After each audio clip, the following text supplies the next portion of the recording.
This video I'm going to share with you how to organize a women's retreat and how to do it profitably. First, I'm going to cover why women's retreats can often run into problems, how they can be challenging to design, to fill, and to lead. And then I'm going to share with you some of the ways to solve those challenges, some of the strategies that I've discovered over 6+ years of doing various types of retreats, and especially women's retreats. One of the challenges that I often ran into, and still run into, is that women often, not always, but often won't take the time for themselves that they need to feel good, to take care of themselves, to do the work that really makes life meaningful. A lot of times women are the givers. We are the people that take care of others.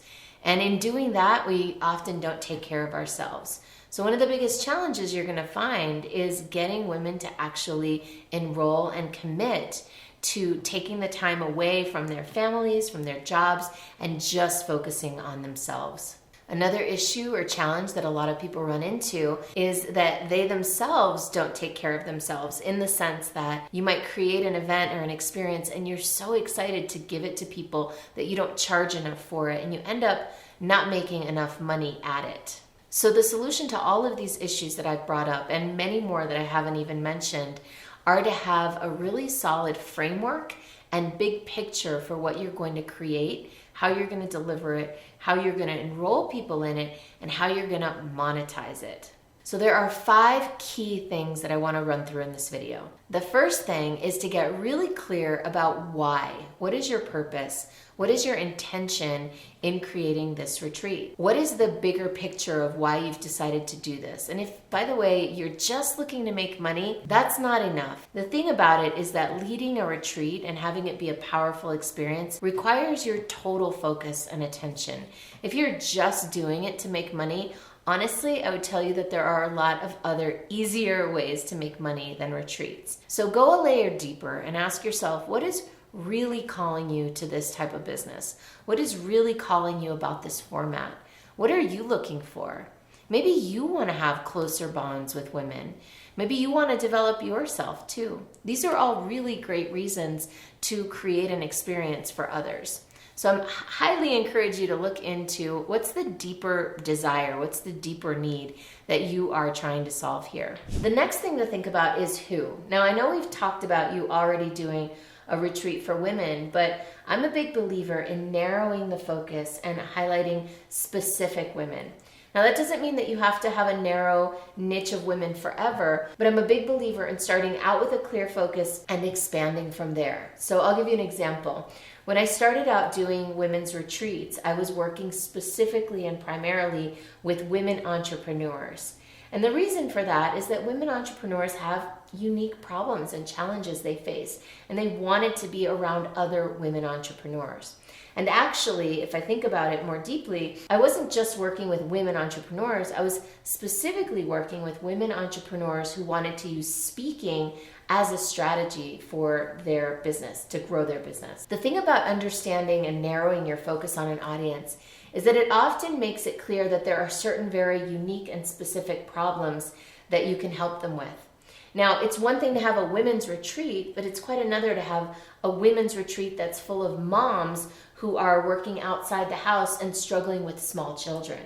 The narrower you go, the easier it is to really add value to those people because they share a specific set of problems and pain points.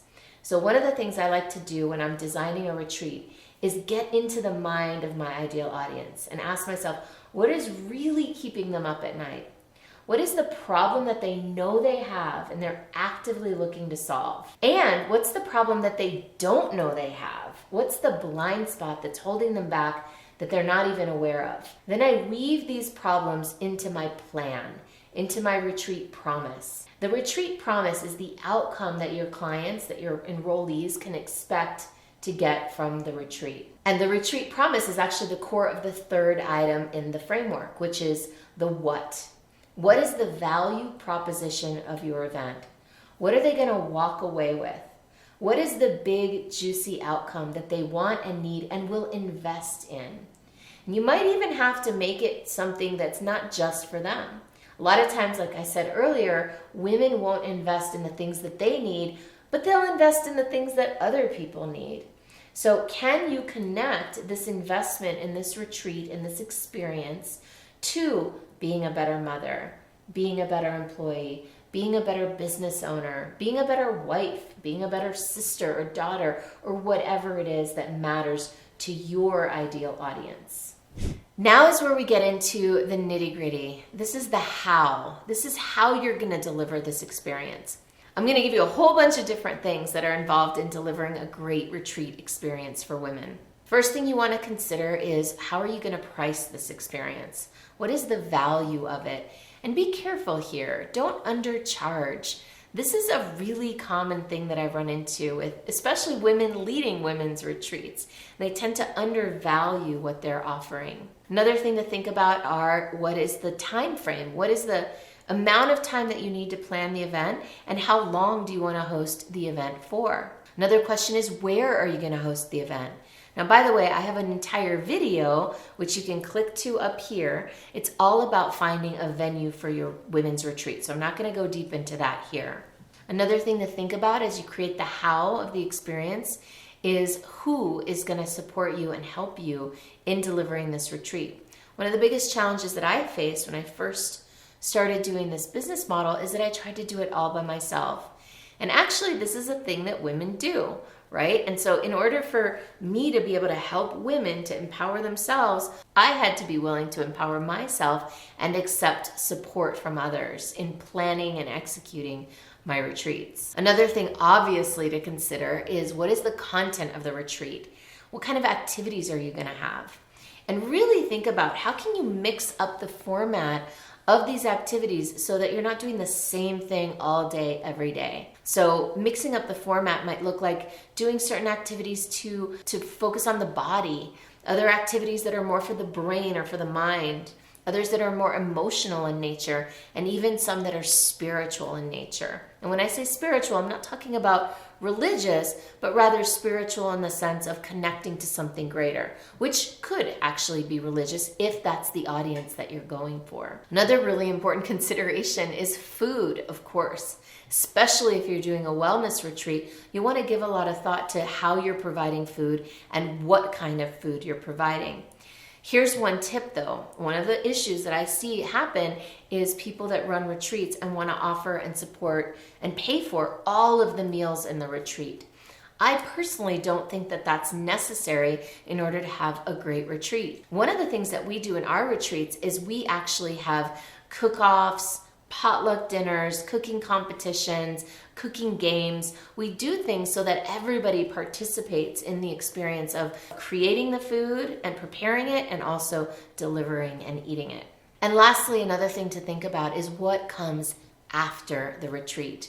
I'm not going to go deep into that either. You can check out more videos about how to monetize retreats on the back end from my other retreat videos that you can find up here again in my retreat playlist.